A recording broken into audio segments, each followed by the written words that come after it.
Welcome ছাত্ৰ-ছাত্ৰীসকল কেনেদৰেনো তোমালোকে নিজে ঘৰতে দৰ্পণ পোৰ্টেলত নিজৰ ক্লাছ 11ৰ ৰেজিষ্ট্ৰেশ্যন কৰিব পাৰা। এইবাৰ যিসকল ছাত্ৰ-ছাত্ৰীয়ে ক্লাছ 10 HSLC এক্সাম পাছ কৰিলে সেই ছাত্ৰ-ছাত্ৰীসকলে ক্লাছ 11ত তোমালোকে এডমিশ্যন ল'বৰ বাবে দৰ্পণ যিটো তোমালোকৰ অসম হায়াৰ ছেকেণ্ডাৰী এডুকেশ্যনৰ দৰ্পণ পোৰ্টেলত তোমালোকে নিজৰ ৰেজিষ্ট্ৰেশ্যন কৰিব লাগিব। যদি তোমালোকে দৰ্পণত ৰেজিষ্ট্ৰেশ্যন নকৰা তেতিয়াহ'লে তোমালোকে ক্লাছ 11ত এডমিশ্যন ল'ব নোৱাৰিবা। সেইবাবে আজিৰ এই ভিডিঅ'টোত আমি শিকাম কেনেদৰেনো তোমালোকে নিজৰ ঘৰতে নিজৰ মোবাইলতে বা লেপটপতে তোমালোকে নিজে দৰ্পণত গৈ ৰেজিষ্ট্ৰেশ্যন কৰিব পাৰা। আহাচোন ভিডিঅ'টো ষ্টাৰ্ট কৰোঁ। প্ৰথমতে তোমালোকে গুগল ক্ৰমত গৈ টাইপ কৰিবা দৰ্পণ। তোমালোকৰ সন্মুখলৈ AHSECৰ ফালৰ পৰা দৰ্পণ পোৰ্টেল যিটো প্ৰথম লিংক আছে এই লিংকটোত তোমালোকে ক্লিক কৰি দিবা। ক্লিক কৰাৰ পিছত তোমালোকৰ সন্মুখত এই ইণ্টাৰফেচটো আহিব। ইয়াত লিখা আছে দেখিছা দৰ্পণ। এইটো তোমালোকৰ Darpan Assam higher secondary এডুকেশ্যনৰ website হয়। ইয়াত গৈ প্ৰথমতে তোমালোকে কি কৰিবা নিজৰ যদি মোবাইলত কৰা তেতিয়াহ'লে মোবাইলৰ ডেস্কটপ মোডটো অন কৰি ল'বা। প্ৰথমতে তোমালোকে দৰ্পণত গৈ ইয়াত তোমালোকে দেখিবা ষ্টুডেণ্ট এডমিশ্যন বুলি যিটো অপশ্যন আছে এই অপশ্যনটো তোমালোকে ক্লিক কৰিব লাগিব। ক্লিক কৰাৰ পিছত তোমালোকৰ সন্মুখত এখন স্ক্ৰীন আহিব।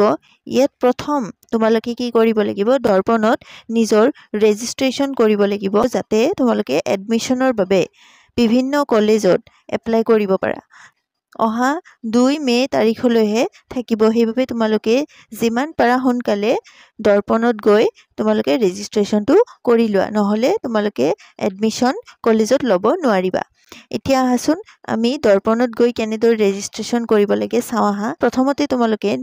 কি কৰিব লাগিব দৰ্পণ পোৰ্টেলত গৈ তলফালে আহিবা। ইয়াত দেখিবা ক্লিক হিয়াৰ এই অপশ্যনটোত দেখিছানে? যিসকল ছাত্ৰ-ছাত্ৰীয়ে প্ৰথমবাৰৰ বাবে দৰ্পণত ৰেজিষ্ট্ৰেশ্যন কৰিব তেওঁলোকে ক্লিক হিয়াৰ অপশ্যনটোত ক্লিক কৰিব লাগিব। ইয়াত ক্লিক কৰাৰ পিছত তোমালোকৰ সন্মুখত এখন ফৰ্ম খোল খাব। এইখন হ'ল ষ্টুডেণ্ট এপ্লিকেশ্যন ফৰ্ম 2024 এইবাৰৰ ছাত্ৰ-ছাত্ৰীসকলৰ বাবে। এই ফৰ্মখন তোমালোকে কেনেকৈ ফিল কৰিবা নম্বৰ 1ত কি দিয়া আছে চাবা। ইয়াত দিয়া আছে চিলেক্ট বৰ্ড। ইয়াত ছাইডৰ ফালে তুমি ক্লিক কৰিবা। ইয়াত তোমাৰ যিখন বৰ্ড আছে এই বৰ্ডখনত তুমি ক্লিক কৰিবা। ইয়াত মই সেবা বৰ্ড দিছোঁ প্ৰথমতে যিটো আছে। তাৰপিছত নেক্সট তোমাৰ চাবা নম্বৰ 2ত চোৱা ইয়াত আছে চিলেক্ট ক্লাছ 10 এক্সাম পাছিং ইয়াৰ, মানে তুমি কোনটো বৰ্ষত কোনটো ইয়াৰত এক্সাম ক্লাছ 10 এক্সাম পাছ কৰিলা। তুমি 2024 চিলেক্ট কৰিলা। যদি তুমি এইটো 2024 বৰ্ষত পাছ কৰিছা তেতিয়াহ'লে ইয়াত তুমি 2024 চিলেক্ট কৰিবা। তাৰপিছত নম্বৰ 3টো চাবা নেম অফ ক্লাছ 10 এক্সাম। তোমালোকে যি ক্লাছ 10 এক্সাম দিলা সেই এক্সামটোৰ নেমটো ইয়াত লিখিব দিছে। ইয়াত তোমালোকৰ HSLC যদি HSLC দিবা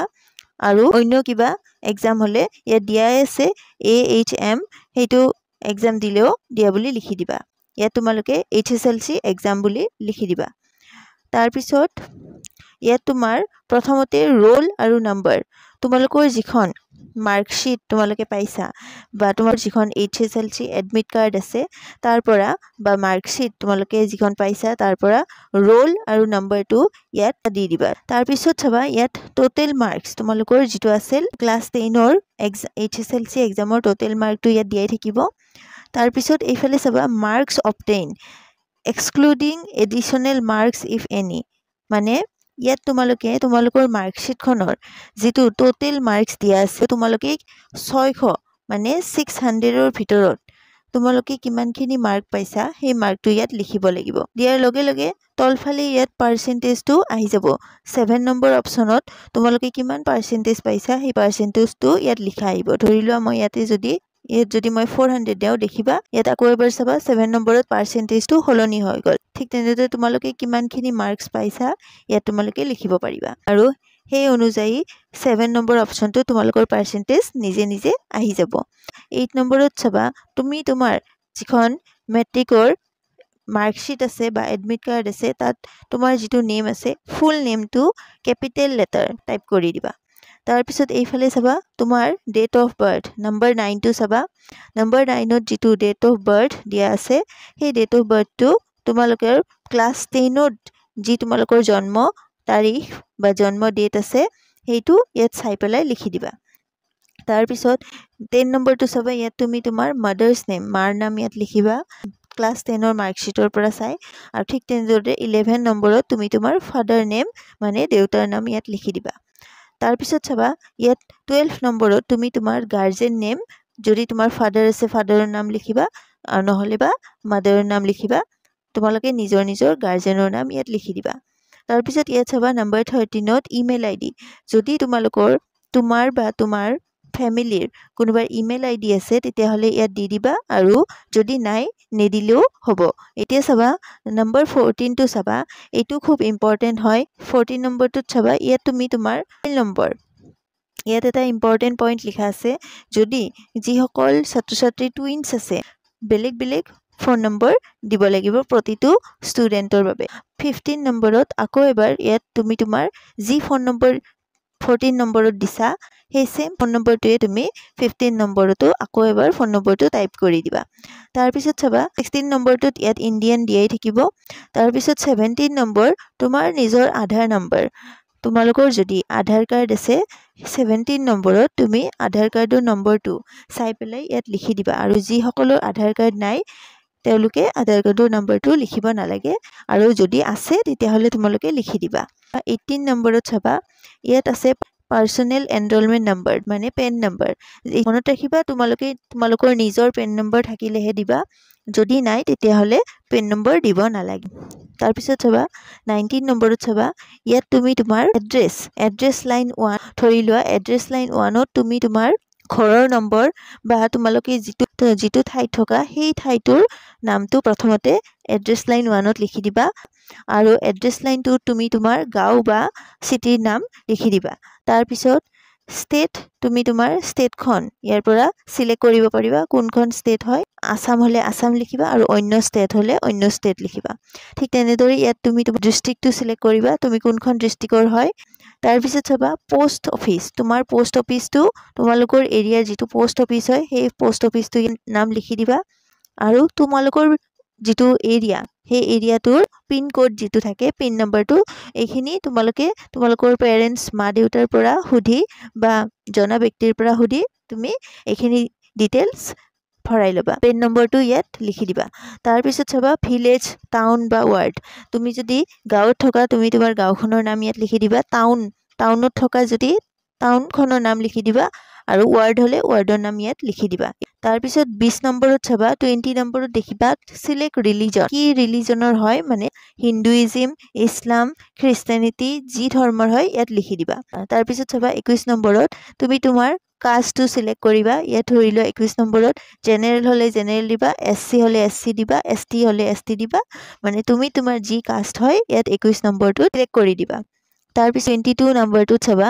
ইয়াত তুমি তোমাৰ জেন্ডাৰটো সিলেক্ট কৰি দিবা মেল ফিমেল বা যি হয় তুমি ইয়াতে সিলেক্ট কৰি দিবা তাৰ পিছত নম্বৰ 23 নম্বৰটো চাবা whether belongs to specially able category যদি তুমি বিশেষভাৱে শাৰীৰিকভাৱে বাধাগ্ৰস্ত হয় তেতিয়া হলে তুমি ইয়াতে yes দিবা ঠিকে আছে তেতিয়া হলে ইয়াত no দিবা তাৰ পিছত ইয়াত 24 নম্বৰটো চাবা whether belongs to T tribe community মানে টি ট্ৰাইবৰ কমিউনিটিৰ তুমি হয় সা জনগোষ্ঠীৰ হয় তেতিয়া হলে ইয়াত তুমি yes দিবা আৰু নহলে ইয়াত no দিবা 25 নম্বৰটো চাবা ইয়াত কৈছে do you have any state national level extra curricular certificate in sports cultural NCC etc যদি তোমাৰ কোনো স্পোৰ্টস কালচাৰাল বা NCC মানে সাৰ্টিফিকেট আছে ন্যাশনাল বা স্টেট লেভেলৰ সার্টিফিকেট আছে তেতিয়া হলে তুমি yes দিবা নহলে বা না থাকিলে no দিবা ইয়াত 26 নম্বৰটো চাবা ইয়াত দিছে whether belongs to APL or BPL category তুমি যদি BPL ক্যাটেগৰিৰ হয় তেতিয়া হলে ইয়াত তুমি BPL সিলেক্ট কৰিবা আৰু যদি APL ক্যাটেগৰিৰ হয় তেতিয়া হলে তুমি APL সিলেক্ট কৰিবা APL সিলেক্ট কৰিলে তুমি কোনো ধৰণৰ সাৰ্টিফিকেট দিব নালাগে 27 নম্বৰত ইয়াত কিছুমান ডকুমেন্টস তোমালোকে দিব লাগিব প্ৰথমতে হল upload passport size photo maximum size 1 MB মানে তোমাৰ এখন লেটেস্ট পাসপোৰ্ট সাইজ ফটো আগতে ৰেডি কৰি লবা সেই ফটোখন তোমালোকে ইয়াত আপলোড কৰিব লাগিব ব্ৰাউজত ক্লিক কৰি ইয়াত মিডিয়াত ক্লিক কৰি তুমি তোমাৰ ফটোখন আপলোড কৰি দিব পাৰিবা কিন্তু ফটোখনৰ সাইজ 1 MB বা তাতকৈ তলত হ'ব লাগিব তাৰ পিছত ইয়াত ফালে চাবা upload class 10 marksheet maximum size 1 MB মানে তোমালোকে যিখন SSLC যিখন ডিজিটেল তোমালোকে মাৰ্কশিট পাইছা ৰিজাল্ট দিওতে সেই মাৰ্কশিটখন ফটো কৰি তোমালোকে স্ক্ৰিনশ্বট বা ফটো কৰি তোমালোকে ইয়াত আপলোড কৰিব লাগিব আৰু এই মাৰ্কশিটখনৰো সাইজ তোমালোকৰ 1 MB ৰ তলত হ'ব লাগিব তাৰ পিছত ইয়াত এটা ইম্পৰ্টেন্ট পইণ্ট দিছে চোৱা ইয়াত দিছে চাবা gap more than 3 years please take permission from council মানে ইয়াত দিছে যিসকল ছাত্ৰ-ছাত্ৰীক পৰীক্ষা দিবৰ 3 বছৰতকৈ বেছি হৈছে সেই ছাত্ৰ-ছাত্ৰীসকলে দৰ্পণ পৰ্টেলত ৰেজিষ্ট্ৰেচন কৰাৰ আগতে কাউন্সিলৰ ফালৰ পৰা তোমালোকে পাৰমিশন ল'ব লাগিব পাৰমিশন লৈহে তোমালোকে দৰ্পণত ৰেজিষ্ট্ৰেচন কৰিব পাৰিবা এতিয়া চাবা নেক্সট দিছে in case of BPL category upload income certificate of the family issued by concerned revenue circle যিসকল ছাত্ৰ-ছাত্ৰীৰ BPL কাৰ্ড আছে তেওঁলোকে নিজৰ ইনকাম সাৰ্টিফিকেটখনৰ ফটো ইয়াত আপলোড কৰিব লাগিব 28 নম্বৰত তোমালোকক এটা ইম্পৰ্টেন্ট পইণ্ট দিছে ইয়াত তোমালোকে নিজৰ পছন্দৰ যিকোনো 4টা সংখ্যা ভালদৰে কপিত পিন হিচাপে তোমালোকে ভালদৰে লিখি ৰাখিবা 4টা নম্বৰ সেই 4টা নম্বৰ তোমালোকৰ পিন নম্বৰ হ'ব সহায়ত তোমালোকে ইয়াৰ পিছতো দৰ্পণ লগইন কৰিব পাৰিবা সেইভাবে তোমালোকে 4টা সংখ্যা ভালদৰে ভাবি তোমালোকে ভালকৈ লিখি ৰাখিবা ইয়াত এটা ইম্পৰ্টেন্ট পইণ্ট দিছে যে যিসকল টুইনছ ষ্টুডেন্ট মানে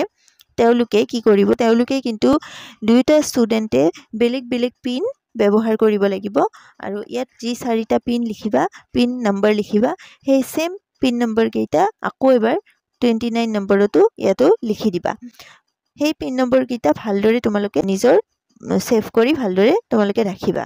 তাৰ পিছত এই সকলোখিনি ডিটেইল হোৱাৰ পিছত তোমালোকে এই বক্সটোত ক্লিক কৰি দিবা ক্লিক কৰি দিয়াৰ পিছত তোমালোকে সকলোখিনি শুদ্ধ আছে নাই এই এবাৰ চাই লবা চাই পেলাই proceed to nextত ক্লিক কৰি দিবা